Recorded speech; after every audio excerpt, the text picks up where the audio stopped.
Hi friends, I'm Sonia. Welcome to my channel Simple Yet Very Creative. ഈ വീഡിയോയിൽ chain സ്റ്റിച്ചിൻ്റെ variations ആയ twisted chain സ്റ്റിച്ചും detached twisted chain സ്റ്റിച്ചും എങ്ങനെ ചെയ്യാമെന്നാണ് ഞാനിവിടെ ഷെയർ ചെയ്യുന്നത്. പ്രീവിയസ് വീഡിയോ ചെയിൻ സ്റ്റിച്ചിൻ്റെ വേരിയേഷനെ കുറിച്ചായിരുന്നു. ലിങ്ക് ഡിസ്ക്രിപ്ഷനിൽ മെൻഷൻ ചെയ്തിട്ടുണ്ട്. ട്വിസ്റ്റഡ് ചെയിൻ സ്റ്റിച്ച് എങ്ങനെ ചെയ്യാമെന്ന് നോക്കാം. ഇതിനായിട്ട് ഞാൻ 6 ഇഴ നൂലാണ് ഇവിടെ ഉപയോഗിച്ചിരിക്കുന്നത്. ആദ്യം 2 ലൈൻ ഫാബ്രിക്കിൽ മാർക്ക് ചെയ്യുക. ഇനി വീഡിയോയിൽ കാണിച്ചിരിക്കുന്ന പോലെ ഫാബ്രിക്കിലൂടെ നീഡിൽ എടുക്കുക. ഇനി നീഡിൽ സ്റ്റാർട്ട് ചെയ്തതിന്റെ പാരലലായി കുറച്ച് സ്പേസ് വിട്ട് നീഡിൽ ഫാബ്രിക്കിലൂടെ താഴോട്ട് എടുക്കുക. എന്നിട്ട് സ്റ്റിച്ചിന്റെ ലെങ്ത് അനുസരിച്ച് നീഡിൽ വീഡിയോയിൽ കാണിച്ചിരിക്കുന്നത് പോലെ സെക്കൻഡ് ലൈനിൽ നീഡിൽ എടുക്കുക.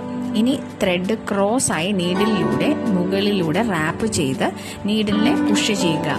ഈ പ്രോസസ് കണ്ടിന്യൂ ചെയ്യുക. ഇങ്ങനെയാണ് ട്വിസ്റ്റഡ് ചെയിൻ സ്റ്റിച്ച് ചെയ്യുന്നത്.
ഡിറ്റാച്ച്ഡ് ട്വിസ്റ്റഡ് ചെയിൻ സ്റ്റിച്ച് എങ്ങനെ ചെയ്യാമെന്ന് നോക്കാം. ഇതിനായിട്ട് 6 ഇഴ നൂലാണ് ഞാനിവിടെ ഉപയോഗിച്ചിരിക്കുന്നത്.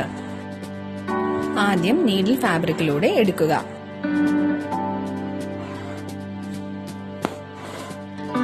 ഇനി നീഡിൽ സ്റ്റാർട്ട് ചെയ്തതിന്റെ പാരലലായി കുറച്ച് സ്പേസ് വിട്ട് നീഡിൽ ഫാബ്രിക്കിലൂടെ താഴോട്ട് എടുക്കുക.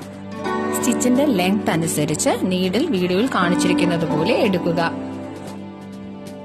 ഇനി ത്രെഡ് ക്രോസ് ആയി നീഡിലിന്റെ മുകളിലൂടെ റാപ്പ് ചെയ്തിട്ട് നീഡിൽ പുഷ് ചെയ്യുക. ഇനി ട്വിസ്റ്റഡ് ചെയിൻ സെക്യൂർ ചെയ്യുന്നതിന് വേണ്ടി ഒരു ചെറിയ സ്റ്റിച്ച് വീഡിയോയിൽ കാണിച്ചിരിക്കുന്നത് പോലെ ചെയ്യുക. ഇപ്പോൾ നമ്മുടെ ഒരു സ്റ്റിച്ച് കംപ്ലീറ്റ് ആയിട്ടുണ്ട്. ഇതേ പ്രോസസ് കണ്ടിന്യൂ ചെയ്യുക. ഇങ്ങനെയാണ് ഡിറ്റാച്ച്ഡ് ട്വിസ്റ്റഡ് ചെയിൻ സ്റ്റിച്ച് ചെയ്യുന്നത്.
comment section and press the like button to this video if this was useful. Thanks for watching.